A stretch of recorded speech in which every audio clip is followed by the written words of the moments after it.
Rod Serling. You're listening to the Zero Hour. Suspense. I'm the Whistler. Yours truly, Johnny Dollar. Who is it? The Fat Man. Presents The Man Called X. The Mysterious Traveler. Another journey into the realm of the strange and terrifying. I hope you will enjoy the trip, that it will thrill you a little and chill you a little. So settle back, get a good grip on your nerves. Where are we going? You'll find out when we get there.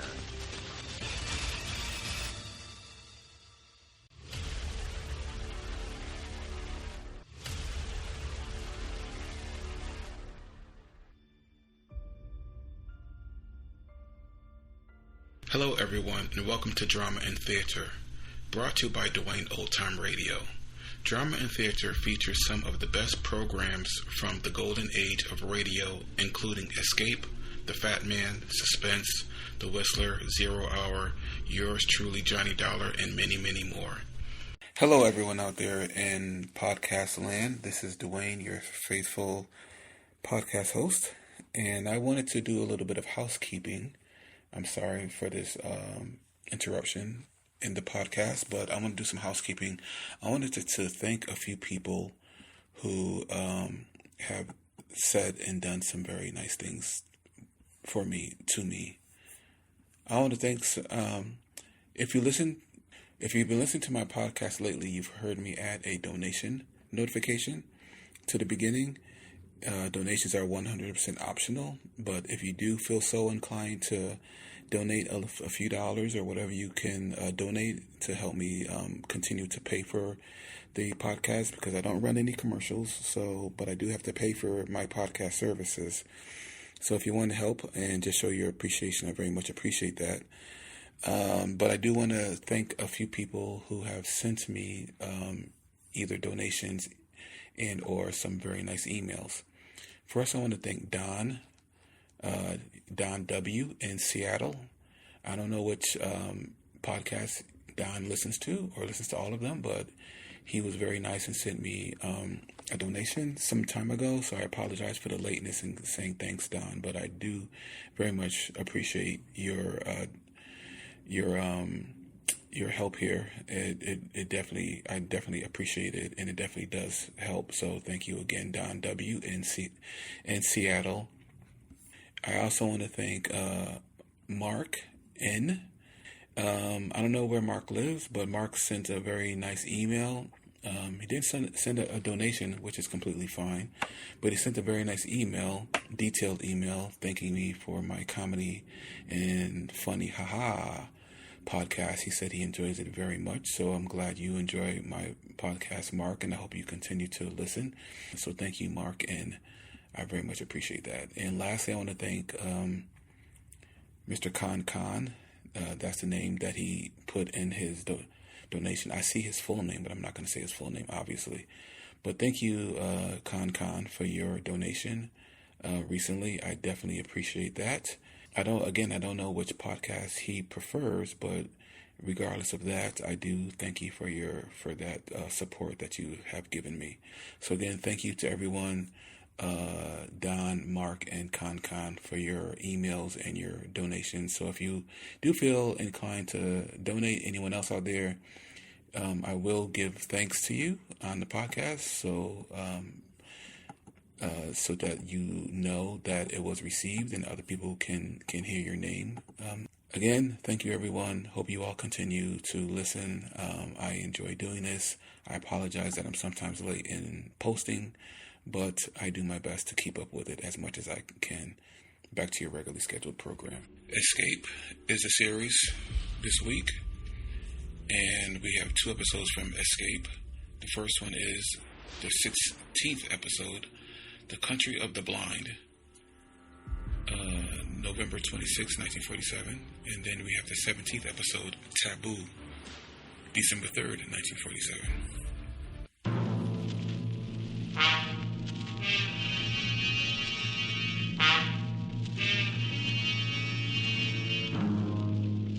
Are you burned up at the high price of turkeys? Can't get eggs for your pumpkin pie? Want to get away from it all? We offer you escape.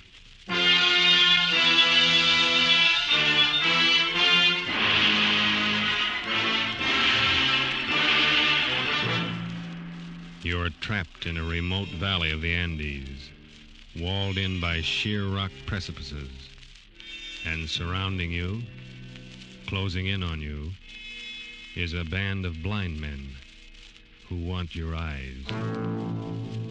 Escape, produced and directed by William N. Robeson, and carefully plotted to free you from the four walls of today for a half hour of high adventure. Tonight, we escape to the high mountains of Ecuador and to a remarkable world where sight is unknown, as H.G. Wells imagined it in his curious story, The Country of the Blind.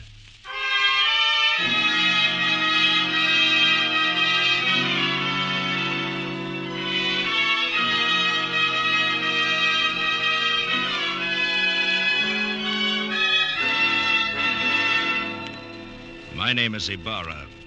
I am a mining engineer in Quito, Ecuador, high in the towering Andes. And up until a year ago, my chief sport was mountain climbing. My last climb was an attempt to scale the remote and forbidding peak of Pariscotopetl, the 20,000-foot crag unconquered by man. It is unconquered still. 3,000 feet from the icy summit, our party turned back and fled for their lives. All of us escaped except one, a guide named Nunez, who slipped and fell over the precipice, disappearing into the vast chasm that yawned 10,000 feet beneath us.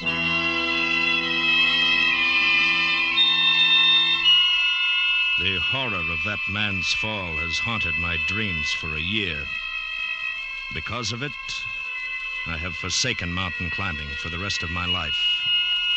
And that decision still stands, even though today I have seen Nunez. He was sitting on the steps of my shack when I arrived at the mine this morning. At first, I didn't recognize him. He was so much changed. I thought he was a ragged beggar asking alms. Is it you, Senor Ibarra? My name is Ibarra, yes. What do you want? You do not know me, senor. Oh, I know. You look like a man I knew once, but he is... Dead? Dead on the slopes of Pariscotopetl? Nunez. No, it couldn't be you. Nunez.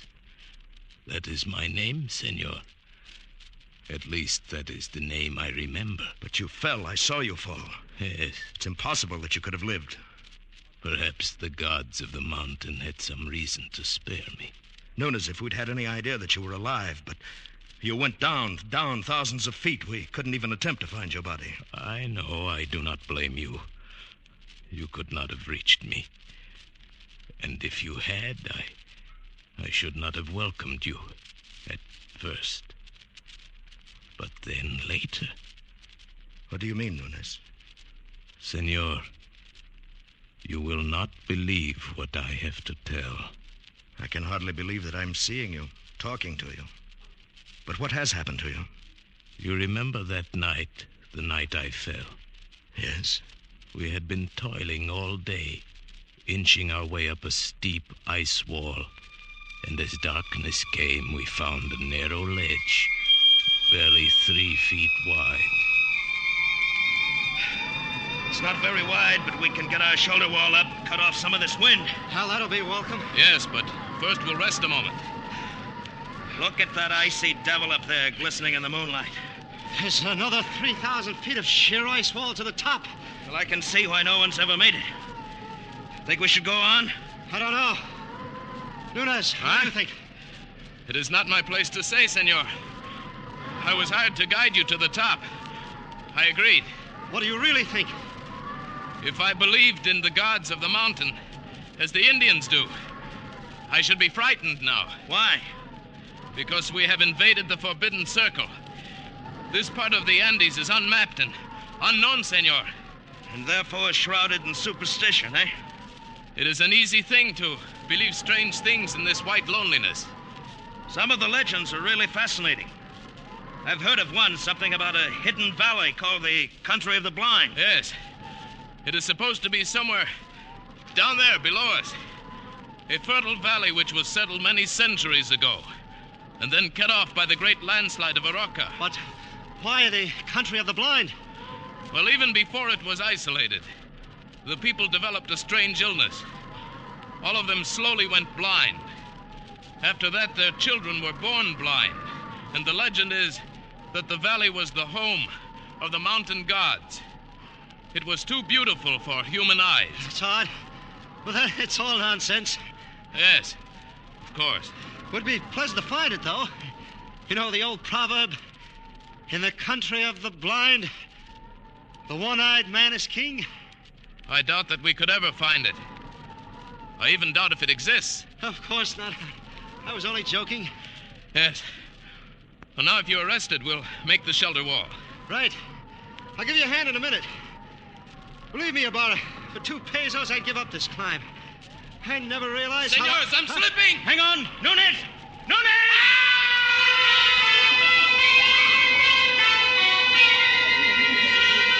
In one horrible instant, my foot had slipped on the treacherous ledge and I'd gone over, falling far out into the icy black night, falling down.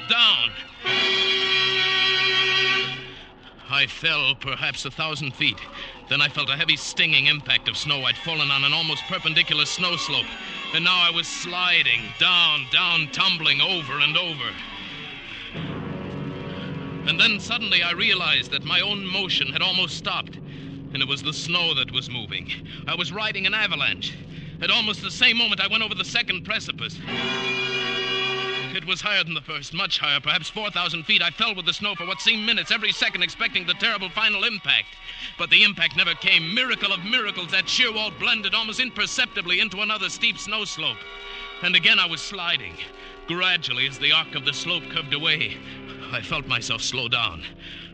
And finally I rolled to a stop and lay still. When I awoke, it was morning, and I was covered with snow. I shook off the cold white blanket on my chest and rested a moment. And then I rolled over on my back and looked up.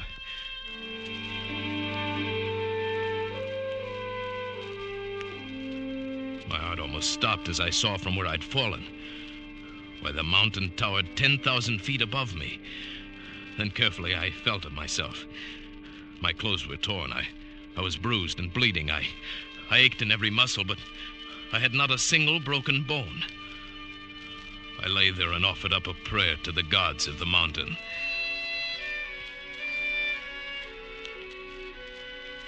Far below me lay a lush valley sparkling in the morning sunlight. I could see the stately trees and the green meadows fresh with dew. I started down the mountain, but it was still an arduous descent. The farther down I got, the more I realized the beauty of the scene. Why, this was a hidden paradise I'd fallen into, and I was the first man ever to see it. So I thought, but I was wrong. I realized that first when I saw the cultivation in the meadows, and then the walks, well-kept stone walks laid in a symmetrical pattern all over the valley. And then I saw them. There were men and women lying under the trees and resting in the fields. Nearby, a collection of windowless huts marked a village, and the plastering of the houses was done in a wild variety of colors. I thought to myself, the plasterer who did that must have been blind as a bat. Then I saw 2 of the men quite close to me. They were standing on a bridge over the little stream. They were dressed in odd, loose clothing, and there was a strange look about their faces. They failed to notice me as I approached until I shouted. Suddenly they looked up attentively in my direction. I waved wildly at them, but they took no notice. Why, the fools must be blind. Blind? Could it be that I have fallen into the country of the blind? In the country of the blind, a one-eyed man can be king. Hello there. You needn't be afraid. I won't hurt you. I come in peace. It is a man, or a spirit come down from the rocks. Oh, I'm a man, all right. Just like you, but I've had a miraculous escape, and now I find myself here in your valley. Valley? Valley? Come hither. Let me feel of you. Yes, certainly. Here, my arm. Is my face? You see, I am a man, like yourself. Here, feel my lips. They move with speech. Oh, careful there. Gently, those are my eyes. Eyes? Eyes? That is strange. Feel this Korea. Yes, I feel. Careful.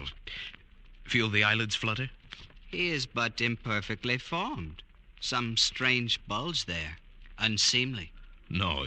You see, your eyes are shrunken in, but mine are whole. I can see. See? Pedro, he is a strange wild one. Where does he come from? He must have come down out of the rocks. No, from over the mountains, out of the country beyond there where men can see. From Bogota, where there are 100,000 people and a city stretches out of sight. Sight? What strange words he uses, without meaning. And feel the coarseness of his hair, like a llama's. Our fathers have told us men may be made by forces of nature. It is the warmth of things, and moisture, and rottenness. Let us lead him to the elders. But no one need lead me. I can see. See? Oh, yes, of course, I can... I didn't see your water bucket. His senses are still imperfect. He stumbles and talks unmeaning words. Lead him by the hand, Pedro. But look, Oh, well, all right. These people had been blind for centuries. They had forgotten even the words associated with seeing. And they thought I was an idiot, only half-formed. Especially when they led me into the pitch blackness of one of their windowless huts. And I stumbled over someone. 1,000 pardons, Medina Sarota. He is a clumsy one. I'm sorry I fell down. I couldn't see in the darkness. Who is this? And what is he saying? He is but newly formed, good father. He has come down from the rocks. He stumbles as he walks and mingles words that mean nothing with his speech. He is a wild man out of the rocks. No, I come from Bogota, over the mountains. You hear? Bogota. He uses wild words. His mind is hardly formed. He has only the beginnings of speech. Bogota? Yes. I come from the great world where men have eyes and see. That must be his name, Bogota. He stumbled twice as we came thither. He must be taught. No, you don't understand. I can see, but not in the dark. To you, darkness or light is all the same, but to me, to us who can see, to us outside in the world beyond the mountains... Mountains? What are mountains? Very well, then, beyond the rocks. There is nothing beyond the rocks. That is the end of the world. Oh, but surely you must realize the sky above covers more than just this valley. Sky? Above? There is nothing above but the roof of rock. He is very raw, my children. He shall have to be taught from the beginnings. Now take him away. Feed him. It shall be done, good father. But guide him. See that he does not stumble over my daughter again. Do not fear, Father. I shall guide him myself and feed him. Very well. Come. Take my hand. Thank you. It'll be a pleasure to get outside again, out of this darkness.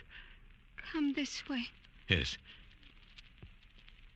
What is your name? Medina Sarote. Mine is Juan Nunez.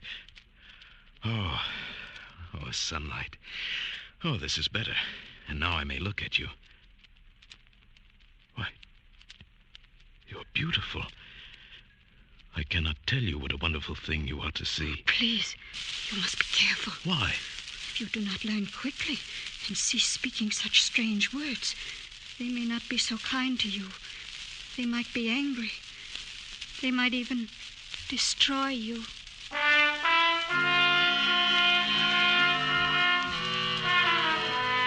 This thought had not occurred to me, and suddenly I had a twinge of fear. Still, the proverb kept running through my mind. In the country of the blind, a one-eyed man is king. But try as I would, I could not make them understand my wonderful gift of sight. They thought me stupid and untaught, almost an idiot. Day by day, I learned their peaceful ways, but they could not learn mine. It was beginning to get on my nerves. Theirs too, perhaps. Bogota? Bogota, come hither. Bogota, you move not. No, and I won't, you old beetle. I'll show you. I'll leave the path. Bogota, trample not on the grass. It is not allowed. How did you know I stepped on the grass? I heard, of course. Heard, but I didn't make a sound. Why do you not come when I call you? Can you not hear the path as you walk? I can see it. There is no such word as see. Cease this folly and follow the sound of my feet. Oh, my time will come. You will learn. There is much to learn in the world. Has no one ever told you in the country of the blind, the one-eyed man is king? Blind? What is blind? Oh, never mind. Bogota, I must warn you.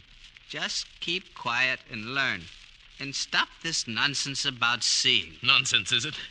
I'll show you I've taken enough of your insults. Unformed mind, got no sense yet. I'll be king here. I can see and I'll be king. Bogota, stop it. No, I'm through with your orders. I'll show you what an advantage sight can be. I can hit you and hurt you, and you can't see me to strike back. Bogota, put down that spade. You devil, your ears are sharp, aren't they? Bogota, there must be no violence. By heaven, I'll hit you if you come any closer. I swear I will. Put down that spade and come off the grass. You don't understand. You are blind, and I can see. I can see. Bogota. I'll hurt you. I swear I will. Put down that spade. Leave me alone! I hit him with a spade and ran. Over the wall, outside the valley, back to the rocks, back to the cliff I'd come from. When I reached that sheer rock wall, I knew there was no place to go. For 2 days and nights, I stayed outside the valley. I grew hungry and cold. Then I realized the hopelessness of my position. I was trapped.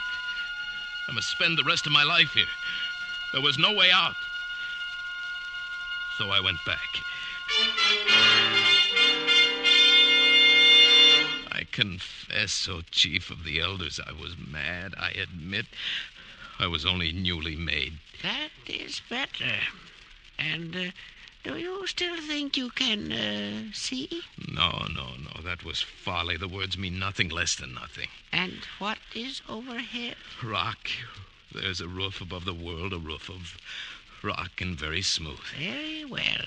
And Please, before you ask me any more, give me food or I shall die. Very well, give him food.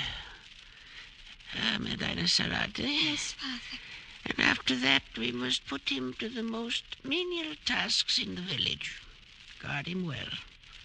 And perhaps he shall learn yet. Thank you. Thank you.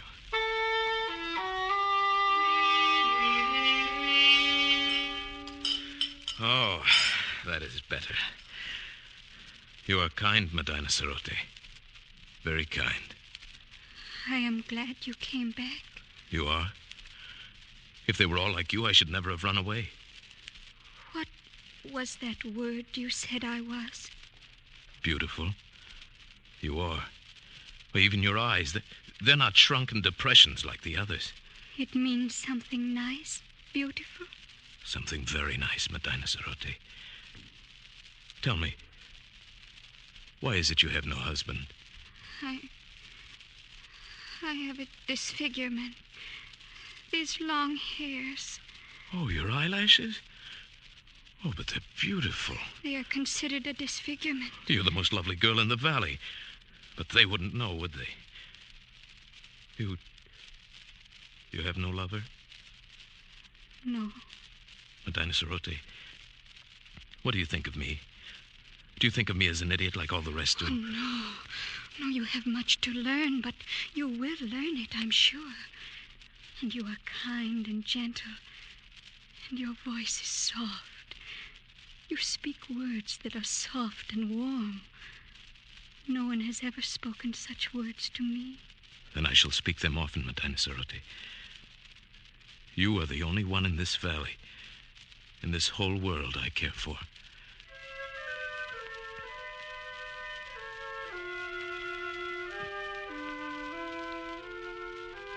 And so it began. I, the village idiot, the slave boy who dreamed to be king. I, with my eyes still whole, fell in love with Medina Cerote, the daughter of the elder of the village. Only to her could I open my heart without fear. Only to her could I speak of the beauty I could see around me. Oh, it is a beautiful valley, Medina Cerote. Green with grass and yellow with sunlight, and flowers, bright flowers dotting the hills. And in the cool of the night, the stars gleam like diamonds in the sky. Oh, the words sound lovely. But what are stars? Stars? Why, No, you wouldn't understand. And what do you mean, in the cool of the night? You still get that confused one. The night is warm. The day is cool. Oh, no, it is you here who have them backwards. Because the darkness means nothing to you. You work in the cool of the night and sleep in the heat of the day, but... You are teasing me. No. Oh. What does it matter? All that matters is you. You. Here beside me, Medina Cerote. I love you. And I love you. I know they still think me an idiot, but you listen to what I say, and you don't think me an idiot, do you? Oh, no. I like to hear you speak. Then, would you marry me? Yes. Yes, Juan. I will marry you.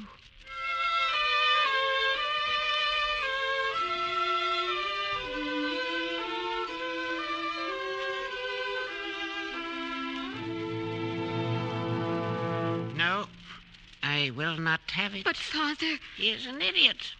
He has delusions. He cannot do anything right. But he is getting better.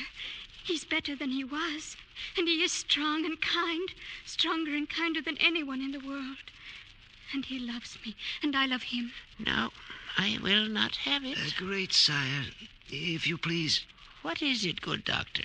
I have examined Bogota, and the case is clear to me. I think very probably he might be cured. Huh? And how might that be done? His brain is affected by something. I believe I know what it is. Those queer things he calls eyes. Where we have but an agreeable depression, he has great lumps, with flaps over them that move, and long hairs. Consequently, his brain is in a constant state of irritation. But what can be done to cure him? A very simple surgical operation. Remove the cause of the irritation. We will merely cut out his eyes.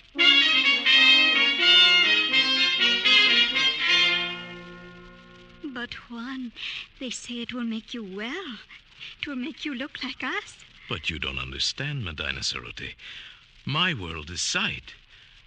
You would not want me to lose my most precious possession? I don't know. There are so many beautiful things to see. The flowers, the far sky with its drifting clouds, the sunsets, the stars. And you. If only just to see you it is good to have sight. And I would never see you again. Juan, I love to hear you say these things, even though I know it is just your imagination. But, my dear, these things are real. No, they are fancies. This is real. If you will let them cut out your eyes, we can be together always. And you want me to? Oh, if you would. If only you would. What else can I do? My dearest one. My dearest with a tender voice. I will repay you. Oh, Medina. Be brave. And carry my voice in your thoughts. Now I must go.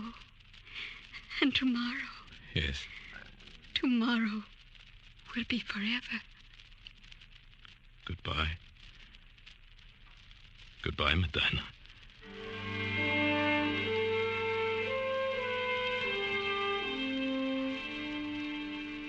I suppose I knew it then, when I said that.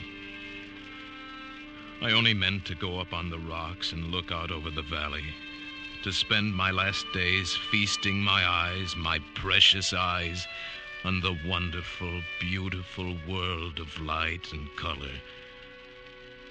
But when I got there, it was too beautiful, too lovely, this valley, this home of the mountain gods.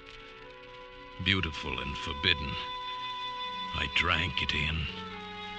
The green of the fields, the blue of the gently curving stream, the orange of the lichen in the rocky crevices. I climbed higher to see the great snow-capped peaks towering above and away to the distant sky, and still higher as the shadows turned the snow to purple and crimson and deep blue. The valley now was far below and as beautiful as a painting. But like a painting, it seemed unreal. Medina Sarote was small and far away, a distant dream. And the world of sight was here, all around, overpowering, wonderful. I turned and began to climb up that sheer rock wall.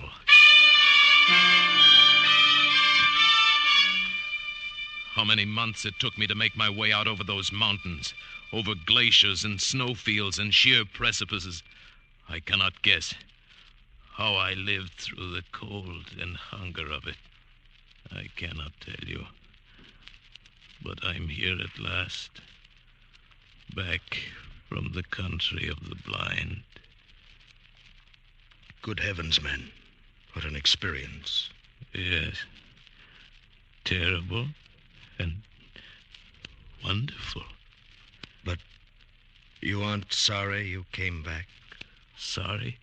I see her face clearly now. It is the only thing I see. Nunez, come, you need food. Here, take my hand. Thank you. Where is it, Senor Ibarra?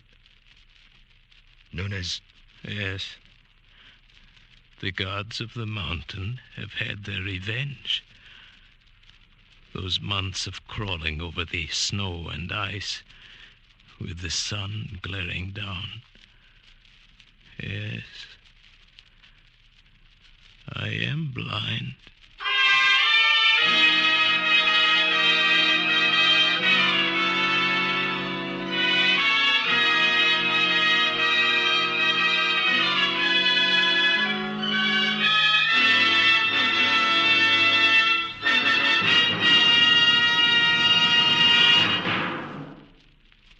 Escape is produced and directed by William N. Robeson, and tonight presented The Country of the Blind by H.G. Wells, adapted for radio by John Dunkel, with Paul Frees as Nunez, Peggy Weber as Medina Sarote, Bill Conrad as Ibarra, and Harry Bartell as Correa.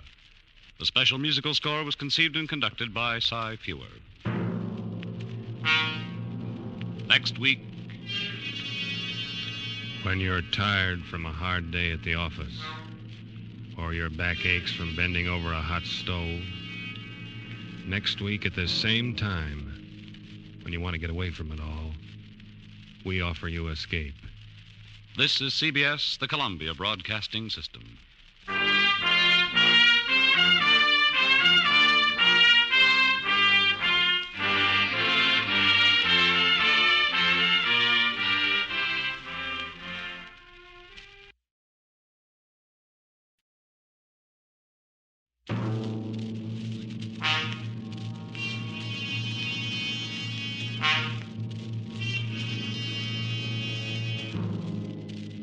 You are alone in the dark forest, and behind you somewhere is the werewolf waiting to drink your blood. And you desperately desire the impossible, to escape.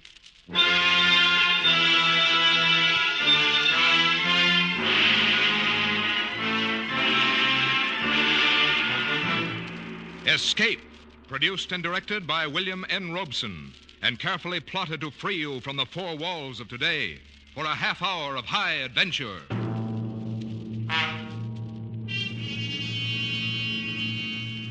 Tonight we escape to the backward world of Eastern Europe, where ancient superstitions still live in the minds of men. Tonight we escape with Jeffrey Household's grim story, Taboo.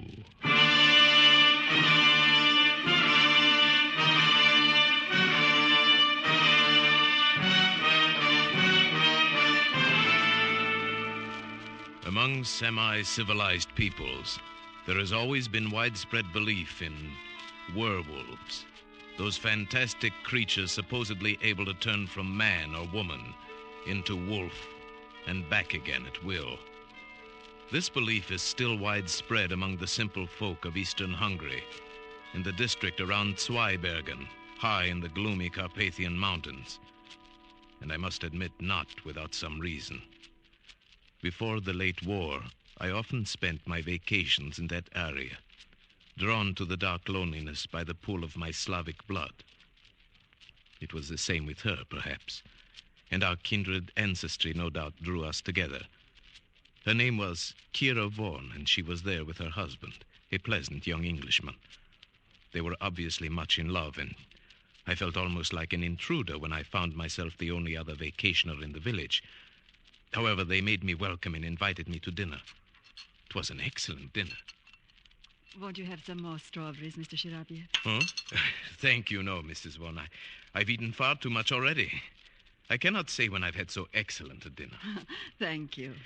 I'm sure I shall get nothing like it at the inn. I should hate to have to stay at the inn. You see, Shirabiev, my wife is one of those delightful creatures who cannot stand to be shut in. She must run free, preferably in the woods, with her hair streaming in the wind. She's quite unusual. Indeed she is, my dear Vaughan. And you may count yourself most fortunate. Oh, I do. Where else should I find so good a cook? Oh, very true. I've never tasted venison quite like that tonight. Delightful. Thank you. Another of her little victories. She delights in outdoing the ordinary housewife. She disdains the village shop and gets her meat right off the hoof. Oh? You do your own hunting? Oh, dear, no. Not that. She's much too kind-hearted and loving a person for that. She's found a new source.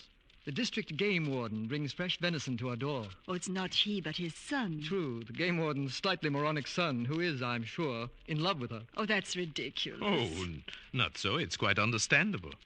I'm beginning to fall in love with her myself. You see, my dear. Thank you, sir. Seriously, though, I can understand this wild desire to be free. This wish to, as you put it, run in the woods with the wind in your hair. It is some legacy of our Slavic blood, no doubt. Yours and mine and the game warden's moronic son. Somehow we feel at home in these dark forests. Oh, you too. Yes. And I don't. I confess it, I don't. There's something here that frightens me. Something strange and inhuman and taboo. Darling. I'll confess something, Shirabiev. I don't like Kira to go out into these forests alone. Maybe I'm afraid that someday this emotional impulse of hers will get the better of her and she'll just disappear. Like those two men last week. Oh? What was that? Have I missed some exciting happening? No, not really. Though you'd think so to hear the villagers talk. A fellow coming home through the woods after dark just disappeared. Probably got fed up with life here in the village and lit out for Budapest. And what about the other one? Oh, yes. Well, a search party went out the next day to look for the fellow. When they got back, they found one of their party was missing. Evidently, he'd taken the opportunity to skip out, too. Is that what you really think? Well, why not, my dear? If those men had been done away with, it might have been by something supernatural. And there's no such thing. But might it not have been some wild animal? Oh, the bears around here are harmless and the wolves are not in pack. At any rate, there would have been some sign, some blood, track, something. There was nothing. They simply disappeared, vanished, skipped out. Richard, how can you be so callous? You see the paradox? My wife, who loves the woods, believes the fantastic tales of the villagers. I, who confess to finding the woods strange and frightening, do not believe them. Perhaps it is because you are frightened that you are afraid to believe them. What do the villagers say? Well, you know this district well enough. They're talking of werewolves and such tommy rot. Oh, it's utterly fantastic. Yes, to you, an Englishman, it would be. And it isn't to you? Fantastic, yes, I suppose, but Perhaps Mrs. Vaughn and I, who feel at home in this forest, can understand and believe such fantasy a little more easily than you. Yes, I remember many times as a child, I dreamt of being an animal. I thought then that I would love it. The freedom of the forest. Exactly. That primitive instinct is so deep within us all. A heritage of some dim, distant past. In us Slavs, it lies closer to the surface. Takes very little to bring it to light. Yes, that is true. Well, you've placed my wife in a new life, Shuravyev. You'll have me suspecting her of changing into a wolf and running out to the forest to murder people. Oh, please, Vaughn. You take me too literally. And besides, it is a shame to spoil so delightful a dinner with so gloomy a conversation. Right. Shall we go into the living room? There's a cheerful fire in there. Oh, yes? What is it, Frida? Beg your pardon, sir. But a message just came from the village. Oh? What is it? They want you and Mr. Shiraviev to come down there now. They're organizing another search party. What? Yes. There's another man missing. Kira! Catch her, Shiraviev. She's fainted.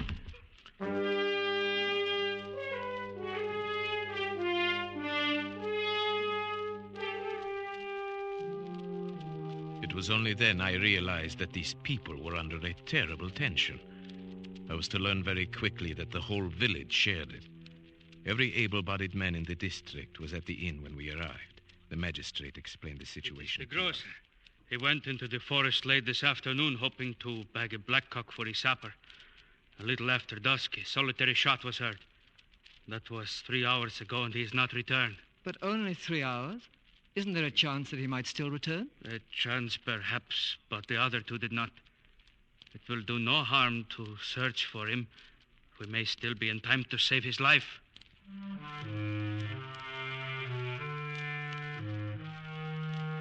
We searched most of the night, and then next morning, Vaughn and I went out again. We climbed to my favorite spot for hunting blackcock, and then followed the trail down to the village, the trail the missing grocer would have taken. I was beginning to be a little exasperated at Vaughn. He seemed to be so casual and uninterested, as if he were convinced that this one, too, had merely skipped out. But I underestimated him. He was a skilled tracker, and suddenly he did show some interest. Wait a minute. Someone has turned aside from the path here. Hmm? He was in a hurry. I wonder why. I think you are right. There are some broken branches. Why? Why here? It's hardly likely anyone would go plunging into that thicket unless he had a reason. Wait. See that big white rock behind the thicket? When you're being followed, it's comforting to have a clear space around you. You'd feel safe up on top of that rock with a gun in your hands, if you got there in time.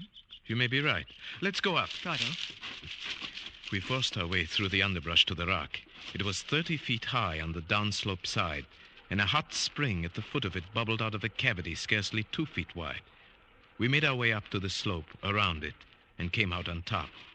There was nothing there except for some ivy in the cracks, and one small, stunted tree.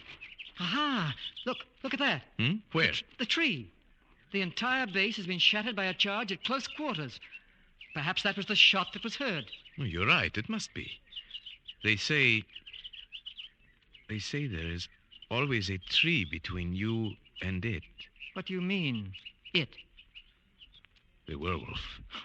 Well, this must have been a baby one then. That mark is only 6 inches off the ground. No, I think the man's gun went off as he fell. Perhaps he was followed too close as he scrambled up. About here would be where his body would have fallen. Do you see anything? I don't. No blood stain. Yeah, wait. Look here. Oh, but it's just a tiny spot. Well, it's enough. It's blood, all right. And something more. A tiny bit of tissue. Let me see. Yes. Brain tissue. It must have come from a deep wound in the skull, made by something like an arrow or a bird's beak. Or maybe even a sharp tooth. But where's the body? There is absolutely no other sign.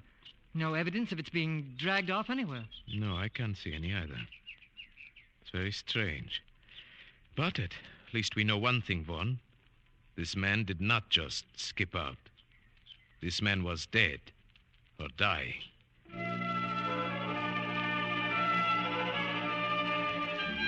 brought our information back, the excitement of the village mounted. The peasants crossed themselves, and at the inn, the old tales were being told. That's old Weiss, the game warden, talking now. And Josef Weiss, his son, beside him. The moronic son? Yes. The old man is a character, too. Listen. The biggest one my grandfather had seen, and it followed him in the forest. Time after time, he met it at twilight outside his cabin, and time after time, he fired at it point blank, but he couldn't hurt it. Then he pounded a silver penga and loaded his gun with it. One shot and the wolf disappeared. But next day, they found Heinrich the cobbler dying in his house with a beaten silver coin in his belly. Fools! You believe such stupid talk? Joseph! My grandfather used to tell the same story. Only when he told it happened to his grandfather. Anyone can see it didn't happen at all. Such things can't happen. Joseph, you call your father a liar? I do. Well, far from being a moron, Joseph seems to have more sense than the others. Perhaps. Joseph, you're not afraid of this werewolf, then, eh? I? No. Why not? The whole village is frightened. I'm used to walking alone in the woods at night. You've got to be a part of the forest, then you'll not be afraid of it. You do believe in werewolves, then, eh? I don't say a man can turn into a wolf, no. But I can understand why he'd want to. Your theory again, Sharavyev. Yes. I think I understand that too, Joseph. But what does it feel like? It feels as if the woods had got under your skin, and you want to walk wild and crouch at the knees. Yes. I think he's perfectly right. And you explain it by some primitive urge? Possibly. There may be many reasons. Physical hunger could be one. We sometimes forget that man was once a fleet-footed hunting animal with all the necessary instincts. Hunger? Yes, we all know about that. About what it can do to a man. I've been trapped in a cliff for 5 days, I know. None of you have suffered hunger as we did in the prison camp during the war. None of you knows what it is to eat. Joseph, let's not talk about it. He gets so upset remembering. Well, we'll have to go on searching for the body and for the werewolf. You'll not find it. Not until you arm yourselves with silver bullets. Perhaps it is gone now, whatever it is. The search parties may have frightened it away. It wasn't frightened by the first search party. It simply took one of them. Now it is still here. And it will strike again. You may be sure of that.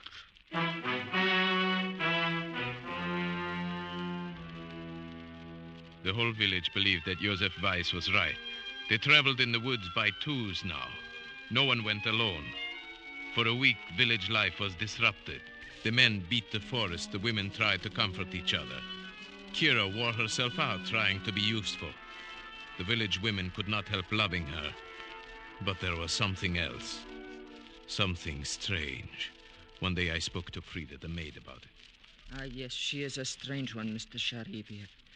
Even I have seen her going out to walk alone in the woods at twilight. The women in the village think she is possessed. What do you mean, possessed? I hesitate to say, sir. Come, tell me. They are beginning to say sometimes the werewolf can be a woman.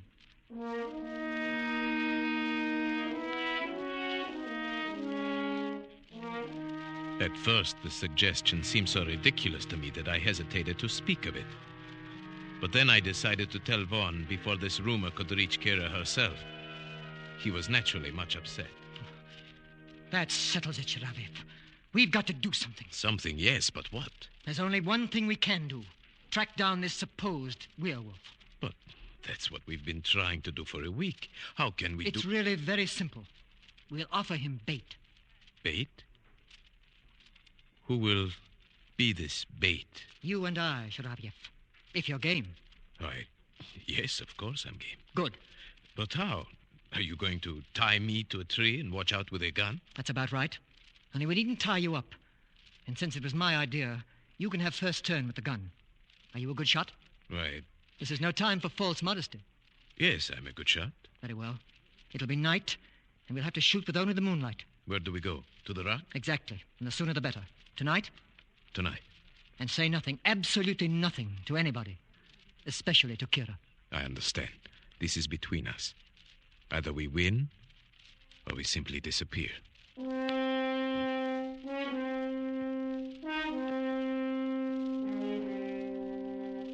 It was difficult getting away without telling Kira what we were going to do.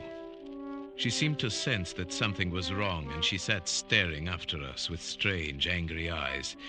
In the village, Vaughn and I parted and made our ways to the rock separately. I reached there first and settled myself on top of the rock, almost covered by the ivy, the gun across my knees. Presently, Vaughn appeared on the path, and I gave the signal that I was there and ready.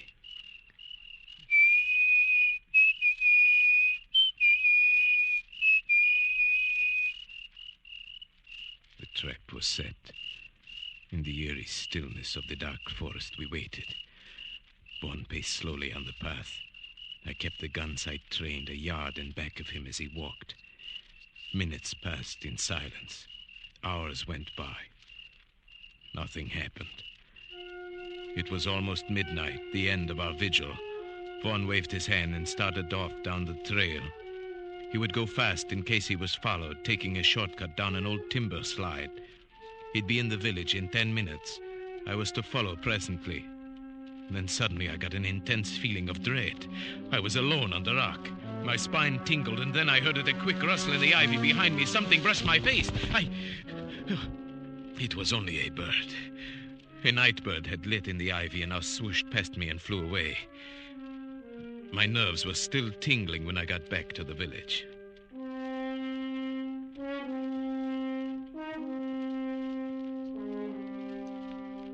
Next day, when I went to see Vaughn, he gave me a warning glance. Kira was suspicious. I could see the question in her eyes when she greeted me. So, here is the other culprit. Which of you is most to blame for keeping such late hours? Why, I suppose to keep peace in the family, I should say it is I. No, you can't get him off that easily. I'm the only culprit, my dear. You see, I've never hunted deer at night. I asked Sharaviev to help me. I suppose you shoot the poor things while they sleep. Oh, no, while they're having their dinner, if possible. You're cruel and heartless, both of you. Oh, it's no use letting her start an argument, Sharaviev. I'll go get us a drink. Oh, yes, thank you. I'd like that. Why do you look at me like that? Was the hunting good last night? No, not very. We didn't get anything, as you see.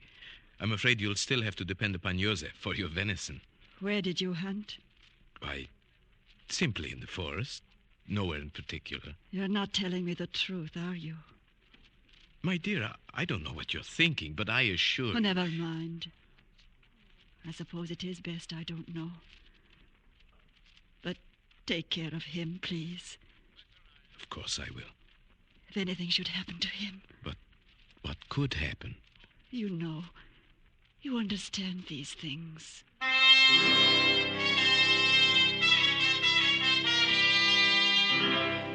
That night, I was the bait. And I confess, walking there on the moonlit path, the dense undergrowth pressing close on both sides, the forest all around me, that I felt a strange terror. But nothing happened. Once a bear ambled across the path, paused, sniffed, and disappeared into the brush. Then a little later, I thought I saw a flicker of white in the clearing below, but it never reappeared, and I decided it must have been a ripple of grass in the moonlight. At midnight, we returned to the village, and I was beginning to wonder if our trap would ever be sprung. We must keep on, Sharaviev. I have a feeling that tomorrow night, perhaps, or the next night... I'm game as long as you are, but so far we've only lost sleep. I've got to keep on. Have you forgotten about Kira? The things they're saying about her? No, of course not, but surely these people would not do anything to her. It's not that. It's what it might do to her spirit if she were to hear those insane rumors. She's so sensitive. I don't like to think about it. Then, shall we go out again tomorrow night? Yes. You must come to dinner, though, first. Weiss is bringing down more venison. Kira will want you to come. All right. Till tomorrow night, then.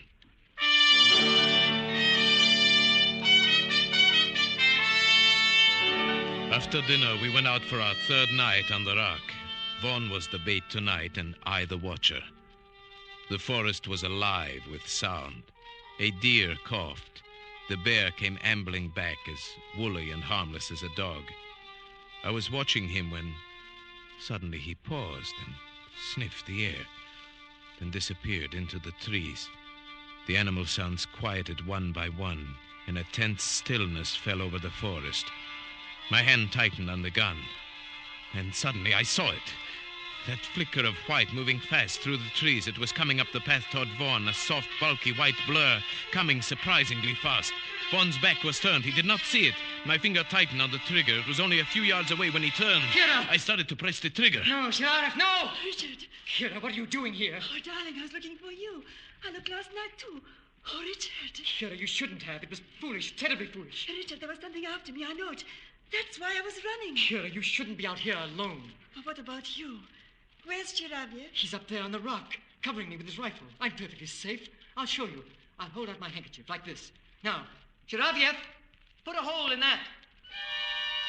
I stared for a moment at the white square of handkerchief, then at the white of her coat. My lips were dry. My finger felt numb on the trigger. Come on, Chiraviev, the handkerchief. Please, God, don't let me miss. There, you see, my dear? I'm perfectly safe. They went down the path together, and I followed after a moment. 100 yards from the timber slide, I knew I was being followed. Even before I heard something in the brush behind me, I stopped and turned around. It moved past me, cutting off my retreat. Now I stood alone in terror, but it was still in the brush. If only I could make the timber slide. I got down safely. I went straight to Vaughn. He came out of the house to talk to me. I told him what had happened. His reaction surprised me. Chiraviev, I'm sorry I had to leave you up there to face it alone, but I had to bring her down. Of course, I know that. And you must believe this. She never left me. We came down together, arm in arm. We came straight down. You must believe that. But of course, why should I think differently? Then you must realize, whoever it was up there in the brush following you, it couldn't have been Kira. Good heavens, Vaughn. Do you think I believe that preposterous story? Well, didn't you? Even up there on the rock, when you hesitated about firing at the handkerchief, didn't you believe it might be Kira? No. Why, no, of course not. But I did. Vaughn knew my thoughts almost better than I knew them myself. Yes, that was why my lips were dry and my finger numb when I pressed the trigger. I had refused to admit it even to myself. And now was I sure, even now. That night, Vaughn was excited. We're going to get it tonight. After last night, it'll be there waiting for us. Yes, I think you are right. But if you are, we wouldn't want anyone else to come walking in on us. It might cause confusion. Don't worry. Kira has promised to stay at home. She says we're doing our duty and she won't interfere. Do you think this is our duty? No. Neither do I. I never feel that anything I enjoy can be my duty. And now, I really enjoy this. Tonight, I'd like to be the bait. No, it's my turn. I won't give it up. Besides, if it's revenge you want, you have the gun. That's so. All right, then. Tonight, you'll be the bait. That night, for the first time, I regretted ever getting into this mess. As I paced up and down the path, my nervousness grew. Tonight, it would surely come. I felt it. But would Vaughn shoot straight and quick enough? The hours went by. Clouds kept scudding over the moon, leaving me in deep darkness for minutes at a time. I was really beginning to be frightened. Then, a fraction of a second before it happened, I knew it was coming. There was a hot breath on my neck, a crushing weight on my shoulder, something hard against my skull, and the crack of Vaughn's rifle. Vaughn! Vaughn! Chiraviev, are you all right? Yes, I think so. What was it? A man. I winged him. Come on. I'm going in after him. All right, I'm coming. Vaughn, where did he go? I can hardly believe it. But he went right into this hot spring under the rock. But there's hardly opening enough for a rabbit. He went under the water. Come on. Wait, Vaughn, I'm coming with you. We plunged into the spring, wriggling our way forward, not knowing what to expect. One held the rifle high above the water, but there wasn't room enough for our heads. We had to hold our breath and plunge forward.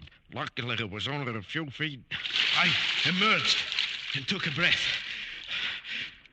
Then I heard Vaughn fire. I've got him! Where? Shine the flashlight. There, at the other side of the cave. Yes. Who would have thought there would be a cave here? Or that anyone could have gotten through that spring. It was a perfect hiding place. Yes, but it does him no good now. Turn him over. Let's see who our werewolf is. Yes. Why? It's Weiss. Joseph Weiss, the game warden's son. Well, why didn't we think of that? We all knew he was not quite sane. More than that, he almost told us. Remember, he said, I do not believe a man can turn himself into a wolf, but I know why he'd want to. Yes, and he described the feeling, to walk wild and crouch at the knees. He knew that feeling. He knew it too well.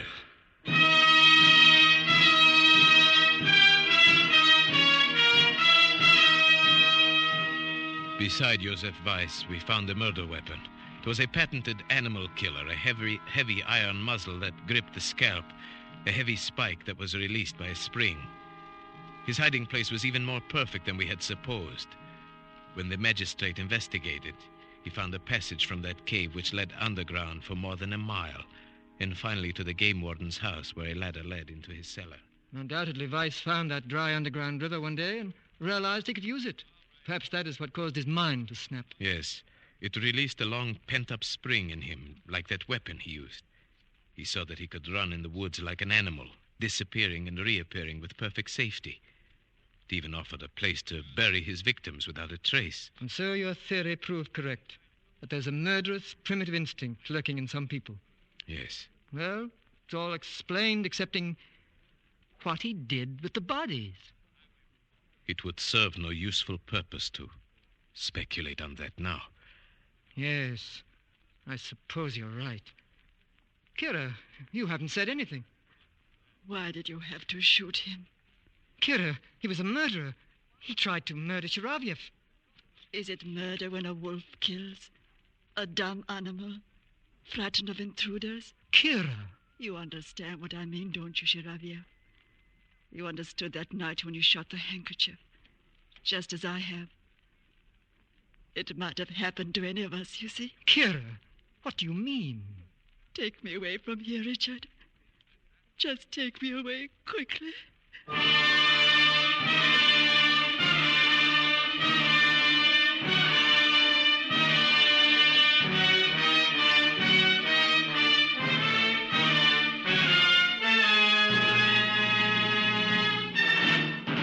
Escape is produced and directed by William N. Robeson, and tonight brought you Taboo by Jeffrey Household, adapted for radio by John Dunkel with Paul Frees as Shiravyev, Marta Mitrovich as Kira, and Morgan Farley as Vaughn.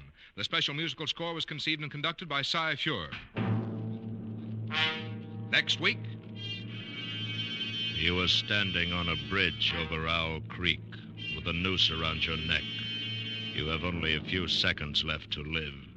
A few seconds left to plan your escape. Next week, we escape with Ambrose Bierce's famous story, An Occurrence at Owl Creek Bridge. Good night, then, until the same time next week when we again offer you Escape. This is CBS, the Columbia Broadcasting System.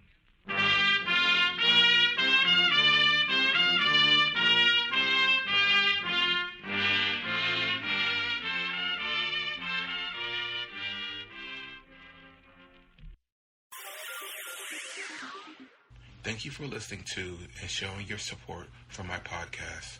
If you would like to receive notifications of when new episodes are posted, please subscribe to my channel. Subscriptions are 100% free, and they really help me get an idea of how I'm doing. Well, hope you enjoyed, and until next time, stay safe, wish you well, and as always, peace.